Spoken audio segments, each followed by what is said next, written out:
Hello, I'm Nigel Cudby and welcome to this special Elmbridge U3A online speaker session on scam awareness. We encourage you to submit questions during this live Zoom presentation. To do this, please click on the Q&A tab in your Zoom toolbar. Some of you have already sent in questions, but I'm sure there will be many more you would like to ask. Also in the toolbar is the facility to raise your hand and to chat with a panelist if you require any assistance. This webinar will be streamed on our YouTube channel, Elmbridge U3A, and it will remain available for as long as it is applicable, both for further viewing and for those who are unable to attend this live session. I will now hand you over to Nicola Lindsay, our Speaker Secretary. Thank you, Nigel, and hello everyone once again. And we're immensely grateful to Sally Schofield and Mark Mullally for coming along today to give us the benefit of their experience in scams and fraud. We've all suffered with those irritating phone calls and those suspect emails we're not quite sure you know what to do with. So I'm sure this will be really useful, particularly in a time of coronavirus where there might be extra things around. So yes, thanks for those of you who have already submitted questions. Please do send in some more and we will attempt to answer, or I'll attempt to pass on, and they will attempt to answer as many as possible. So without further ado, we'll hand you over now to Mark Mullally. Hi there, everyone. So Sally, did you want to do this bit? Yes, so thank you, Nikki and Nigel, and thank you for having us this afternoon. We are from NatWest. We're both community bankers, and in our previous life, before lockdown, we were out and about in the community doing presentations to all sorts of community groups, care homes, schools, colleges, and just helping people understand how to stay safe and give them top tips about frauds and scams, amongst other things. So we're going to show you some slides today, go through some of the key scams that have come out since coronavirus, and hopefully answer some of your questions. So if you could just show the first slide, please, Mark. Certainly. So before we really get into the slides, I just want to explain the difference between a fraud and a scam from the banking's point of view. A fraud is effectively an unauthorized transaction where somebody's taken money from someone's bank account, be that impersonating them and going in and cashing the money over the counter or hacking our security websites. A scam, though, is subtly different. It's whereby the victim, the target, has actually transferred a payment or made a payment at the time that they felt that the beneficiary was a genuine person. Now, with regards to frauds, there are legal responsibilities and there are rights for the victim to actually reclaim these funds back from the banks. But with scams, there isn't the same legal requirements. And so therefore, it's not guaranteed that you'll get the money returned to you. There is, however, a voluntary code called the authorized push payment system, whereby if someone has been duped into making a payment, depending on the sophistication of the scam and the vulnerability of the victim, they may get the monies returned. This voluntary code is actually finishing the end of this year, though, 31st of December. And I'm not sure what's really going to be happening after that at this stage. I would say the banks are quite good at stopping fraud in that we stop 2 out of every £3 of attempted fraud.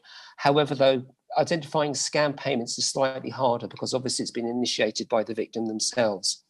I would also add that it only takes a minute or two of distraction, so effectively anyone at any time could be targeted. And I would also say it's not a case of if you're going to be targeted, but it's a case of when.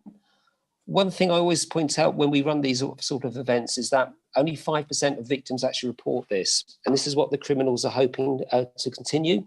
People become embarrassed or ashamed, or they don't want to worry friends or families if they've lost money or if they're being sort of targeted on a persistent basis. And what we'd like to do is to encourage people to speak to friends, members of the family, the bank, the police, anybody, if they feel they're being targeted. We also find that if someone has lost money, then they'll be targeted again. And Sally will explain a little bit about that now.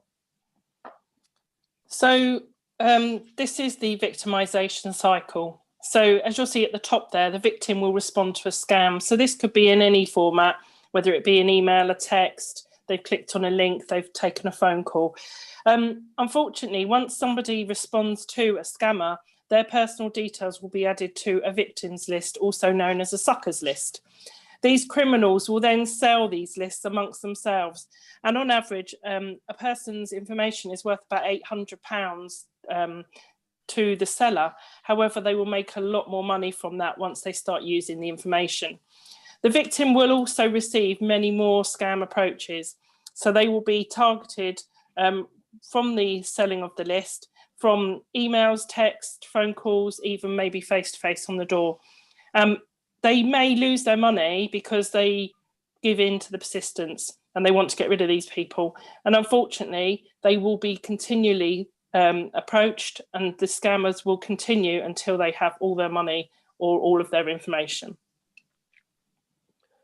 So basically, how do these guys get this information from the intended targets? Well, they'll use social engineering, befriending and grooming techniques. Initially, they may make an approach purely at random, purporting to be a general company that most people will be involved with. For instance, HMRC is very popular because effectively anybody over the age of 16 will have to have some dealing with the tax man. Equally, they might use somebody like BT Internet, where apparently 1 in 3 people in this country are a customer of BT Internet. But they'll come across it initially as being legitimate and friendly. And as they harvest and collect more data and information from people, then they'll start to put more pressure on and they'll become persistent, aggressive.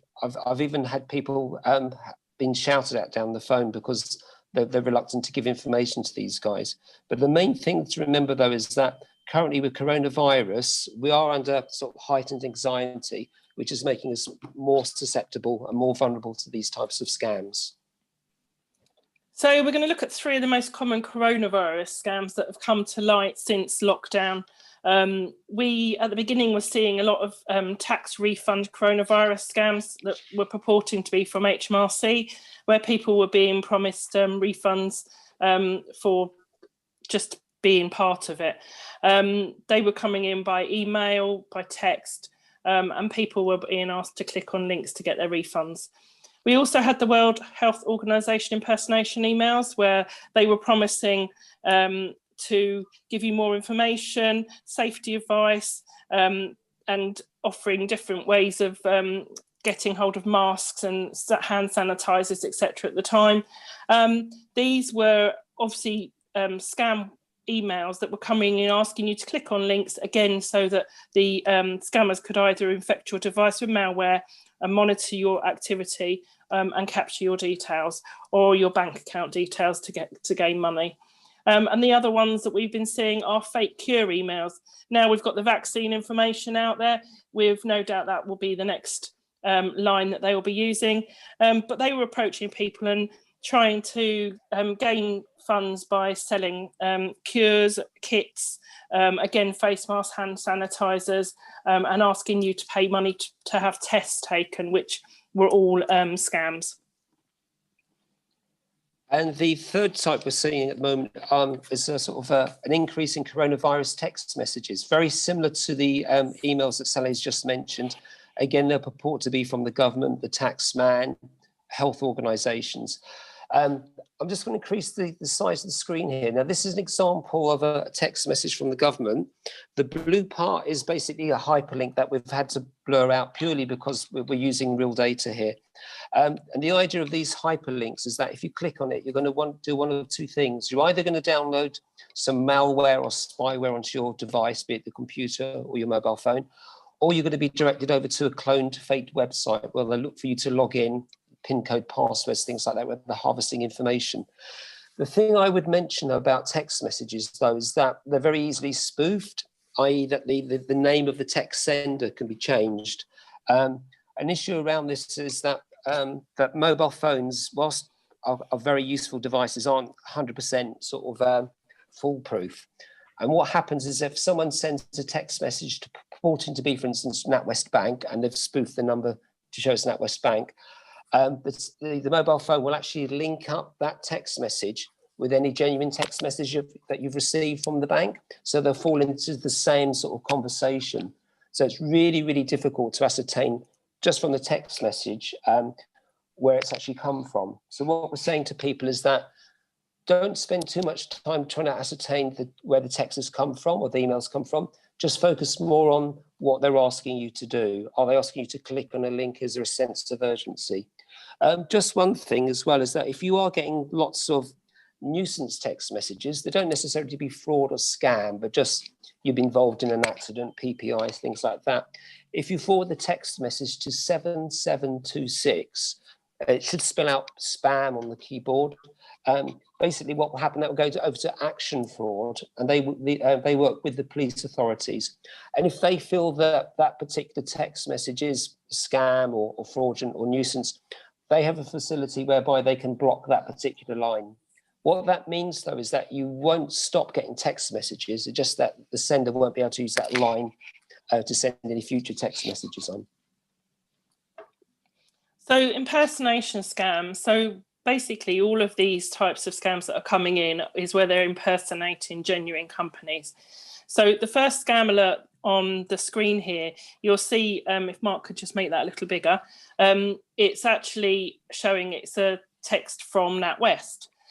This is how they would look coming in, and they've inserted it into a genuine thread of text from NatWest. So if you banked with us, you may have this pop up in your text and think it's from us because it's come under the same thread. However, if you read the text, it says that we receive a request to update a new mobile number, and they're asking you to click on a link if it wasn't something you did. We would never ask you to do that. We'd never ask you to click on a link. And no, none of the other banks would do that, nor would any of the big financial institutions or companies like the government, HMRC, DVLA, all of those sort of companies. So if you do receive a text that has any hyperlinks like this in it, you should ignore it and phone the company, genuine company, directly, just to find out if there's something you need to do. With the banks, your number for the bank is on the back of your debit card. That's the best number to use for everything. And always use a different device, or leave some time before you call anyone back if you have received a call in from anyone, just to make sure the line has been left clear and it hasn't been left open by the scammers, which we will tell you a bit more about in a little while.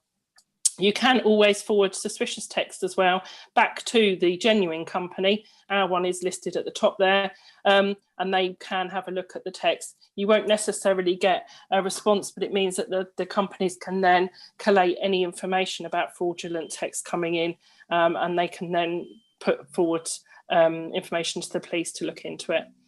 And the other one on here is just quickly is the TV license. And unfortunately, at the moment, that is one of the big ones out there because of the TV license over 75s having to pay for it. So a lot of people are getting these saying that their mail hasn't gone through, the direct debit's been cancelled, that sort of information. Again, asking you to click on a link, which you should never do. Always visit a TV license website direct, or a telephone number you source from them directly. So just a little bit more about impersonation scams. I'll just give you a few figures I came across the other week. The first 6 months of this year, there were reported over 15,000 impersonation scams. That was a total loss of £58 million. This is actually an increase of 84% on the previous year of 2019 for the first 6 months. So again, the crooks are using coronavirus as prime time. It's Christmas come early, and again with another lockdown situation, they'll have upped their game even more so. So in a nutshell, what do they want? They want your info. They want your date of birth, your phone numbers, emails, address, pins and passwords. They just need that information to be able to gain access into your bank account and your other personal data. So they can't get hold of your money without some of this information. So if anybody asks for any of that out of the blue especially, then it would and should raise a red flag in your mind. So what do they do with your data? Well, they'll try to impersonate you, but that's quite hard to do. What they'll really do is to contact you directly, purporting to be somebody else. I'll just give you one example of an impersonation scam that we're seeing quite a lot of, and that involves the computer technician. You get that phone call from the computer technician to say that the network's running slow, that they need to sort it out for you, but they need for you to download some software onto your computer, or they need remote access. What happens then, once you've agreed to that, they'll keep you on the phone for 2-3 hours at a time. And during this period of time, they'll just talk to you and say, we're trying to get everything sorted out.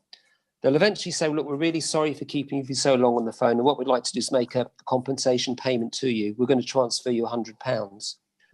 After they've done that, they'll pretend to panic and they'll say they've made a mistake and they've transferred £1,000 rather than the 100. There's been a slip on the keypad.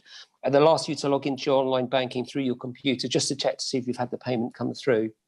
Because obviously they've downloaded this spyware, they're looking at how you're typing onto the keyboard, and then basically they'll look to get your PIN code and password and try to log into your online banking that way. So again, we're saying to people, if you're under any sort of pressure, it doesn't have to be sort of you need to respond straight away, but if you've been on the phone for a long period of time, and I've known people purportedly speaking to the fraud team as well, but whereby they've been stuck on the phone for ages.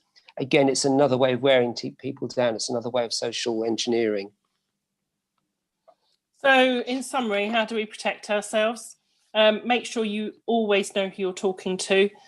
We as the bank would never contact you out the blue and ask for your PINs, passwords, login details, those sort of things. So don't ever give those away to anybody that contacts you. The bank and police will never ask you to move money to a safe account. This is one of the scams going around where you'll get a call purporting to be the bank to say, or the police saying that your account's been compromised and you need to move the money to a safe account that they will set up for you. There are a lot of people that have been duped into doing this and they do lose their money. So we would never ask you to do that. We're there to look after your money in our accounts. You'll never receive a genuine call telling you your internet is slow, as Mark just said. These companies won't ever pinpoint somebody and say that. So never give any remote access to your home device at all. Always verify your caller independently. So use the phone numbers on the back of the cards, on genuine bills or genuine websites. And as I said, if you are receiving a call and you want to call these people back, then hang up, either phone on a different device, a landline or a mobile, vice versa, whatever hasn't been used, or call a friend or a family member so you know that that line is open before you call the person back. The scammers are very good at putting fake dialing tones and keeping lines open, so you think you're calling back the company, whereas you're actually going straight back to them. And if you believe that anything has happened, call us, the bank, as soon as possible to make sure that we can check it out for you to make sure that it's right. Okay, so we'd just like to spend a couple of minutes now just talking about another couple of scams that we're currently seeing being on the rise at the moment. First one is investment scams. Effectively, because the base rate is so low at the moment, I think it's 0.01%, no one's getting any return on their investments and savings. So again, the crooks are targeting this sector of the community now with regards to investing money in either fake schemes or shares or commodities, or ones that, if they are genuine, aren't worth the value that they purport to be. Again, this type of scam is very sophisticated. It's not a case of the guy is just phoning you up out of the blue. They are very well organised and they are very convincing. So as Mark mentioned, the type of scams on the investment side, they're looking at things like wine and art, the cryptocurrencies, Bitcoin. We're getting a lot of those at the moment. Gold and shares and online trading. They will look at things that you may have looked at on your internet or you have on your social media that are of interest to you. They'll also find out maybe who you've invested with before. So they will always try and tie it in with something you've got an interest to, so it actually gets you started on the interest trail before they start asking for money. Yeah, as Sally's alluded to, they'll do their homework. They'll look to get as much information as they can about you before they make their initial approach. Places where they may get this information, as I say, it could be stolen via hacking. For instance, British Airways, Marriott Hotels, LinkedIn, Curry's PC World have all been hacked over the last few years.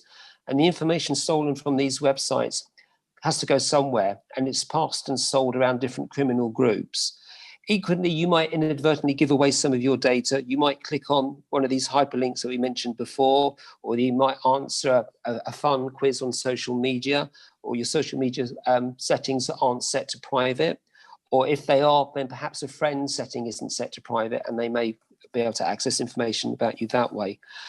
Equally, they'll do some groundwork with regards to your previous investments, and they may look at obtaining shareholder information, and as I said before, buying this data from stolen websites. So, as we said, what they're doing with their data, your data, is they're using it to make a picture about you. They may impersonate you. They could end up opening accounts in your name. I personally have had that done to me in the last few weeks, and I thought I was being very safe and secure online, but they will use anything they can to impersonate a person. They may send you out of the blue emails, cold calling, and they will try and build a friendship with you, a relationship with you, and gain your trust to get more information from you. Okay, so basically, how do we protect ourselves? Well, we need to make sure that the the investment's genuine. So, were you cold call? Did this come up as a pop-up on an online social media page? Were you sent an out of the blue email? Have you done your homework? Because as I said before, the crooks have done their homework on you. Have you checked the FCA register to make sure that they're a legitimate company on the investment firms and authorised brokers list? Have you sought independent financial advice? Have you also checked out any websites that you may have visited via the FCA page to confirm that the website does match and the information is correct? A lot of cloned and fake websites on initial sort of observation look very good, but when you start to delve down a bit further, you'll see that perhaps that the grammar's not too good, or the spelling's not correct, or if you check out the actual website address by hovering the cursor over it, you can see slight differences.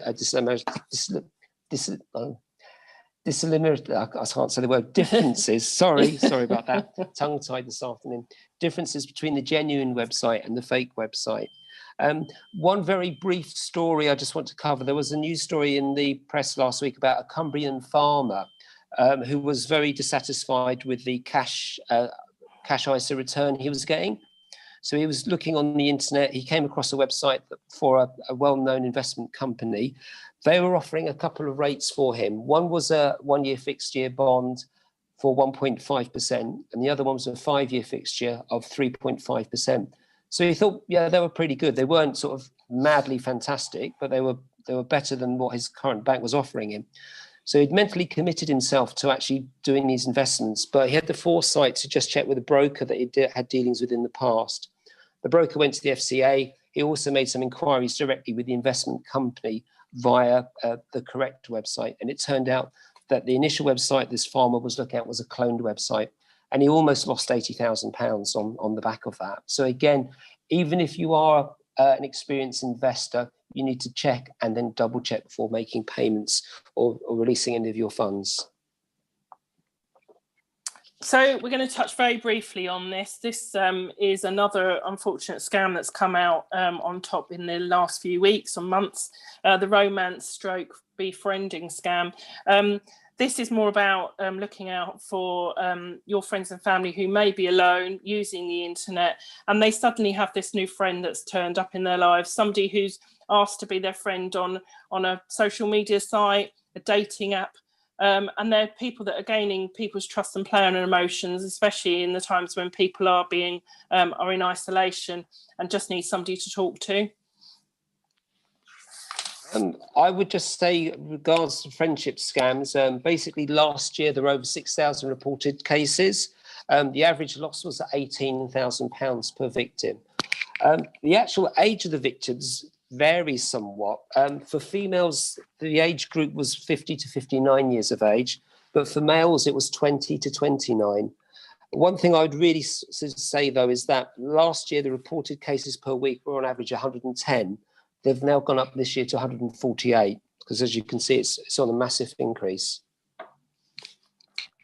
And all they're doing is they're eventually asking for money. They gain the trust of the person, even down to saying they're in love with them, and then they start asking for money. They won't ask directly. They will ask for things like flights to come and see you, help pay a workman. They're saying they can't access their own account, and then they get you to offer money. And they may even use a third party who is also a victim to receive this money. They will say anything once they've gained your trust, to get into your bank account? So basically, how to spot them? Well, normally they'll make the initial contact. They'll contact you out of the blue. They might try to befriend you through social media. Their profile pictures may be very attractive. They'll be have very similar interests to you, because with dating websites and things like that, they've got filters in place so they can mirror your interests. So if you like to travel, they'll be interested in travel. If you like a particular sport, they'll like that sport. One thing I would say, though, is that if you are befriending somebody you haven't met face to face, there are certain things you can do with regards to checking them out. One of them is what we call a reverse image search. You can do this through the internet search engines like Google. And what you do, you would upload the photograph, and hopefully it would come back with a return to say whether or not that photograph had been used before under a different name or in an advertising pitch. Because again, a lot of the information, a lot of the photographs and things that these guys will use will actually be stolen data. Again, other things to trigger sort of some red flags would be the scammer will always be asking you lots of questions and be very interested in you. Again, they're collecting data, they're collecting more information about you. As Sally's mentioned, they'll start off being friendly, but it will turn romantic very quickly. Their story might change over a period of time as well. Again, it's very difficult to maintain a lie over a long period of time. They'll refuse to Skype or video call you, because obviously if they're using a stolen photograph, they're not going to want you to see them in the flesh. And as we mentioned before, as soon as they ask you to lend them or to borrow them money, then you need to terminate the relationship straight away. So how can we protect ourselves and others about this? So always talk to someone you trust. So if you believe someone may have become a victim, get them to talk about it and open up about it. There's lots of warning signs, as we've just shown you, and it's very difficult sometimes to get people to open up because of the embarrassment, and they feel they genuinely believe this person they've been forming a relationship with.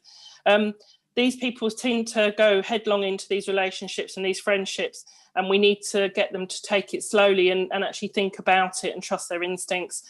Don't ever send money to someone you haven't met in person, however much they tell you they love you and want to be with you, and all the sob stories they will feed you.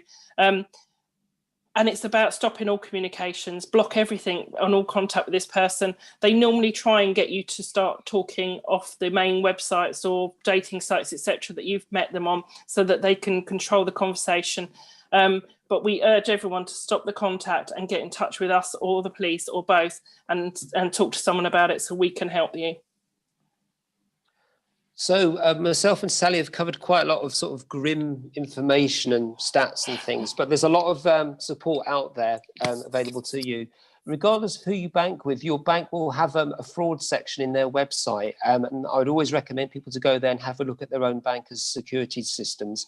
Basically, that will give you advice and support with regards to what to do if you think your account's being hacked.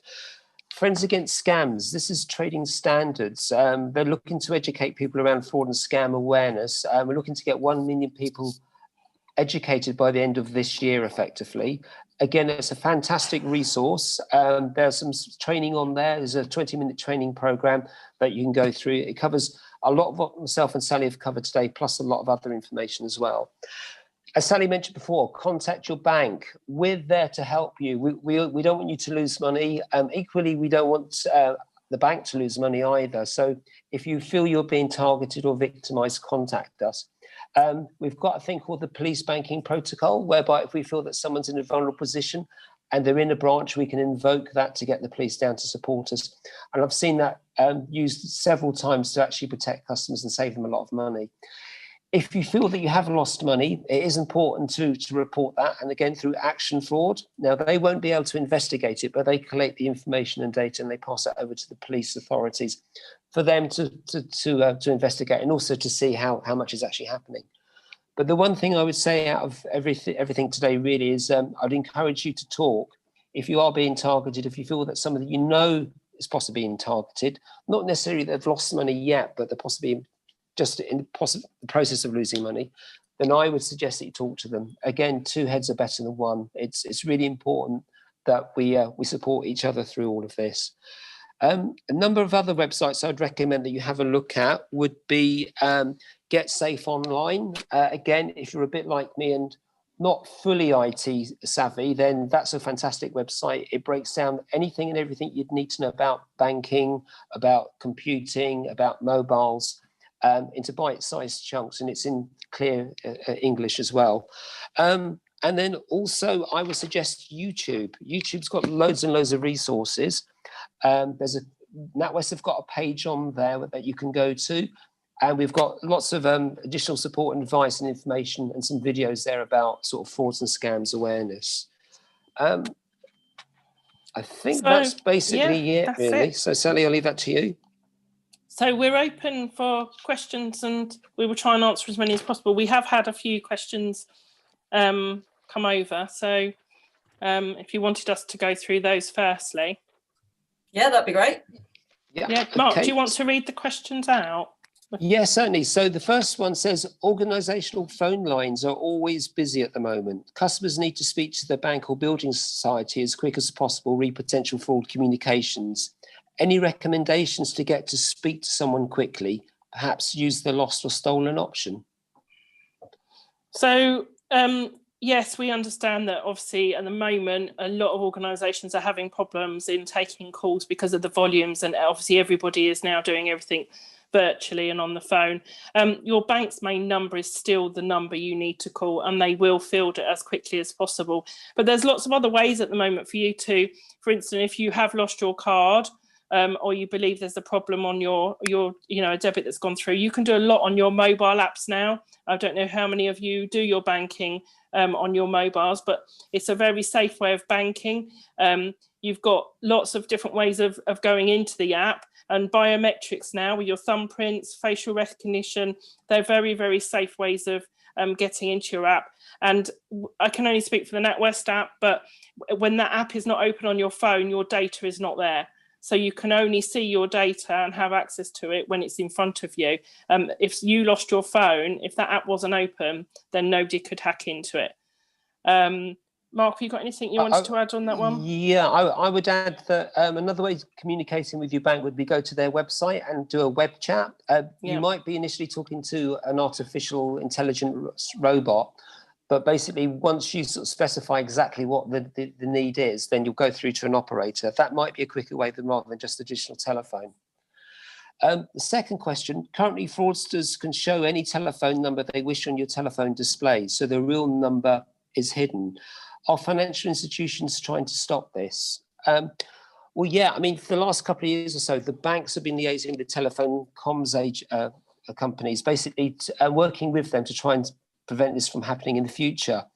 As I mentioned earlier on, telephone numbers can be spoofed quite easily. So what the banks have done, they've gone to the telecoms companies and said, these are the specific lines that we will use to send out our text communications.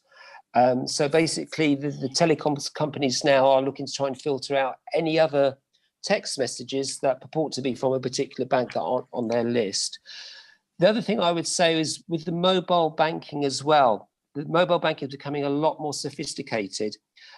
Basically, what's happening now is the bank's mobiles applications are looking for people to authorize what we call push authorizations, whereby they'll send a message via the mobile app and not to the phone. So that way, you know, it's a secure message that's come through. So it's not a text message, but a message that's sent via your mobile app on your phone. It comes up with OTP normally, one-time passcode, and asks you to put in the numbers that have come up. The next question I've got is, what's the safest way for customers to access accounts between mobile phone banking and a home computer with antivirus, etc. protection? Which option gives the customer the best consumer protection if something goes amiss? Well, I would say, again, with technology these days, biometric passwords are much better than the old numeric passwords. So facial recognition, fingerprint, eye recognition, voice recognition, I think that's much better than the PIN codes and passwords. I would say with PIN codes and passwords, it's really important that you don't use the same password for every website that you visit, because if I'm able to access your user ID, which is normally going to be your email address, and I know one of your passwords, I could possibly then try a number of other websites that I think might fit your profile. For instance, I mentioned British Airways earlier on. So if I was able to get someone's user ID and password for British Airways, because British Airways are sort of like a more prestigious airline, I might then perhaps try Waitrose Supermarket, or I might try Amazon Prime or something like that. So we advise people to use a different PIN code and password for every website that you visit. Now, people are thinking, well, I visit 20, 30 different websites. How am I going to remember all of these passwords? We recommend that you write it down in a notebook, but disguise the fact of what the password relates to. So if it is for an Amazon account, that you entitle it Peru or something like that. Or equally, you can download or you can buy password managers, and they'll set the passwords for you. Obviously, before you start downloading or purchasing these particular password managers, you need to do your homework to make sure that they are correct. I think that's the main thing I would say on that one. Is there anything you want to add to that, Sally? No, I was just going to say about passwords as well. There's lots of different ways you can change passwords. There's ones where you can use 3 different random words to make it very secure. And you can also, for each website you go on, use the same password but put a different letter at the beginning. So if you were going on to Marks and Spencer's, put MS at the beginning of it. If you're going on to NatWest, put NW, so you know that your password's the same, but you've changed the first 2 letters so you know which one it is. But there's lots of different ways of doing it. A lot of people have come up with some great ideas. You can definitely Google that. The next question is, when I receive a begging email from a friend's email address, which has definitely not been sent by them, what do I do? And will this compromise my own email security?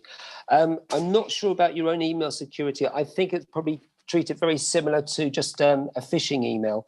But obviously your friend has had their email address hacked. The way I would normally think this would have happened was that they've gone on to free Wi-Fi, like Wi-Fi in a coffee shop or a hotel.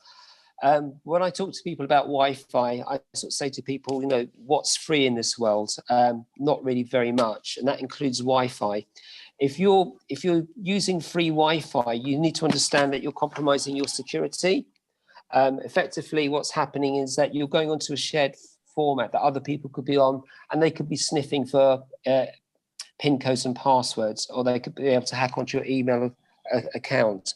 What would happen is that if I was to hack onto someone's email account, I'd just send out a mass email to all of the contacts on there, in the hope that perhaps 1 or 2 people might bite and send me a payment.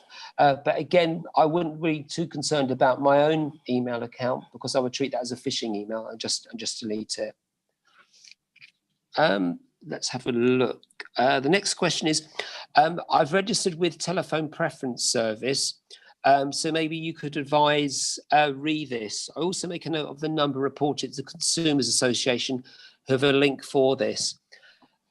Again, as we've mentioned several times, the telephone numbers could be spoofed. So when you get the telephone number coming up on your phone, you can't take that as gospel. Equally, crooks, they don't abide to the Telephone Preference Service guidelines, so they'll just ignore that. What we advise people to do, if you're getting nuisance phone calls or regular phone calls, that you either get a call blocker, and these are devices you can put onto your phone, which basically then allows you to program acceptable telephone numbers. And any number coming through that isn't on that list of authorized numbers will go straight through to a voicemail. They'll be asked to leave a message. Otherwise, if you've got an answer machine, I would recommend leaving that on all of the time so you can filter out calls. So basically, when someone phones, it goes into the voicemail message. If you recognize the voice, pick up and speak to them. If not, let them leave the message, and then you can decide what you want to do. Again, the crooks, the criminals, are looking for you to make a knee-jerk response straight away. So what we're saying is that answer machine will give you time to think about how you're going to respond before responding. If you don't have either of these, what I would suggest when you pick up the phone, don't speak. Let the caller speak first of all. You don't recognize who they are, hang up straight away. Again, if they're fishing for basic information, the tone of your voice could give them some information that they probably didn't know about you beforehand. And again, for crooks, time is money. So basically, if they're phoning you and they're getting no response at all, they'll leave you alone and they'll move on to somebody else. But with the call blockers, the answer machines are just not answering, not speaking when you answer the phone. It will take weeks, possibly months for those nuisance calls to drop off, though, because they are quite persistent. Anything you want to add on that one, Sally? No, I was just going to say that the telephone preference service actually only filters out genuine marketing companies, because companies have to check that register before they phone to do a sales call. Cold calling is illegal now anyway. However, there are still obviously marketing and service calls. It won't stop the scam calls, unfortunately, as Mark said, because they will just come in a different way, because they don't look at that at all. And the last question I've got here is, I would like to know, when using a credit or debit card online, why they ask for the 3-figure security number on the back of the card. If it is a security number, why do we give it out so freely? What's the purpose of it? I think it's a hangover from years ago, because basically the idea of these codes on the back of the cards, I think they're called card security code or a card verification code. And they were used to confirm that the person doing the transaction physically had the card in front of them when there wasn't a chip or PIN available. Again, I think it's difficult because you have to give that information out to the retailer. But I understand that under the data security standards, they're prohibited from storing that information on their records. So whilst they might keep the card number, they're not allowed to keep the security number. Again, not wanting to hark back to mobile banking and things like that, but the bank systems are a lot better now with regards to this. For instance, our own banking application, the last couple of months, they've got a verification process built into it. So if I was to go online and to buy something on Amazon, before I can complete the purchase online, my mobile phone application will get a message come through via the push payment message system. I would have to open up my app and then confirm the payment, either through my passcode, my facial recognition or fingerprint recognition. But the idea would be I actually confirm the payment before the payment's completed by the bank. So again, I think with regards to that number on the back of the card, I think it's just a hangover from 4, 5, 6 years ago. And if that's all the questions that I've got in here, I don't know if anybody's got any more questions. I've got 2 or 3 more which have come in. So what information sharing is there between financial institutions to try to combat fraud? Oh, I missed that one, didn't I? That was right at the beginning. That was number 1, I think, yeah. Yeah, this is an interesting one, because obviously we can't share confidential customer information and data, but certainly my understanding is that the bank's fraud and IT departments are in daily communication with each other. If, for instance, I think the banks are continuously being hacked and targeted. So if there's a hacking attempt on one particular bank, they'll contact the IT and the fraud departments of the other banks to say, look out for this, be careful of that. Also, if they see a pattern of particular types of scams or approaches like that way, they'll share the information. But yeah, we will talk to each other on a daily basis, but obviously we are restricted to confidentiality, so we don't pass customers' details across. It's purely just on the attempts that we're seeing by the fraudsters. Thank you. One more question. So can you suggest a reliable app to vet or block incoming scam calls on an Android mobile? There isn't any way of, is there, Mark, of actually stopping people ringing in? It's just about blocking them as they come in and not answering them. Yeah, or just not answering the phone. Yeah, just not answering it. And the trouble is, you'll stop one mobile number that comes in, and then they just change a digit and come in on a different one. So they will eventually get bored, but it may take a long time. So sadly, there isn't an easy way of doing it. Okay. And just finally then, 2 questions which are very similar. So how can you find out if scammers have lodged something nasty, for example, spyware, on your phone or computer? You need to make sure that whenever you get the update message coming across on your computer or your phone, that you do it straight away.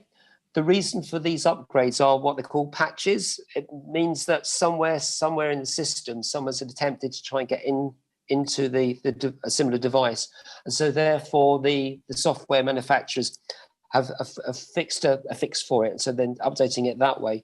So that's the first thing I would say, would really just make sure your device and software is up to date all the time. The reason why, perhaps if you've got an older mobile phone and you've been kicked off mobile or online banking, it's because the mobile phone won't update itself anymore. And so therefore the banks won't allow you to use their systems purely because you can't update the security systems on your Yeah, device. it's not safe. I mean, there's well, I think you've probably answered the question actually, Mark. Yeah, there's no as long as everyone has protection on their PCs, you should be alerted to anything that's strange. If you get a funny message, or sometimes the criminals will send a screen over which bright red saying, alert, your account's been compromised, your computer's been compromised, log in now. Anything like that should instantly ring alarm bells to you, because genuine computer companies and providers will not do that, and you should be able to tell if there's something wrong on your phone, if something doesn't work quite right or it's not quite the same. Okay. And similarly then, how do you know if your identity or your details have been stolen? Is there a way? Good question. You can have a look at the Have I Been Pawned website, Mark, couldn't you? Will that let you know whether or not your email address email's been or the Sorry, website? There's a website. There's a website called Have I Been Pawned? HVEI been pawned. PWN, not another way of spelling pawned, because that could cause all sorts of problems. PWNED. Okay.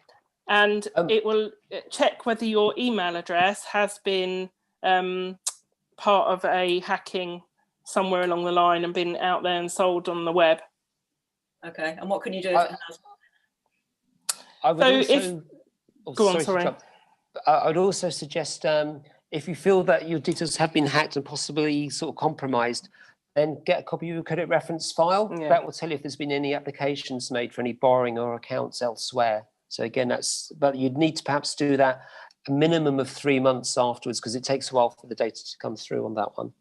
But if you do find your email is listed on a site to say that it has been compromised, it's entirely up to you. You could change your email address and start again. However, that causes a lot of issues because you've probably used it for numerous things and it'll be impossible to try and change it for everything. It's about being vigilant. It's about knowing that if your email's been out there, that you've got to watch what comes in, because if you get something in out of the blue, as we've said, and you can check the sources of the emails that come in by hovering over the top address, just to check where it's been initiated.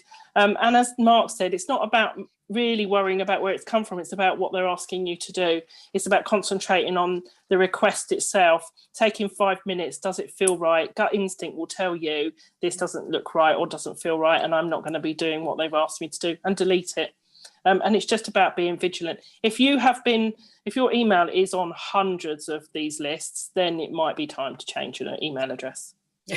But you'll probably find everyone is on one somewhere. I mean, I've checked my own and I was on 3 or 4, so I've left it, but I'm vigilant now of what comes in. Okay. So finally, just another question in asking you to repeat the number to text to if a suspect text comes through. Yes, certainly. That's 7726. Okay. So lots and lots of information there. Thank you so much for your time and all that information, which you can, if you want to recheck on all these details later, you can obviously follow up on YouTube. So once again, thank you very much to Sally and Mark. And thank you. It's been great to have you join us today. Thanks for having us. Thank you. And if anybody does want any more information, you have our details if they want to get in touch with us directly. Great. And so just finally for everyone else, our next webinar will be on the 2nd of December. It'll be Fool's Gold Christmas show. It'll be at 10:30 in the morning, live, and also on YouTube later. So thank you very much and goodbye.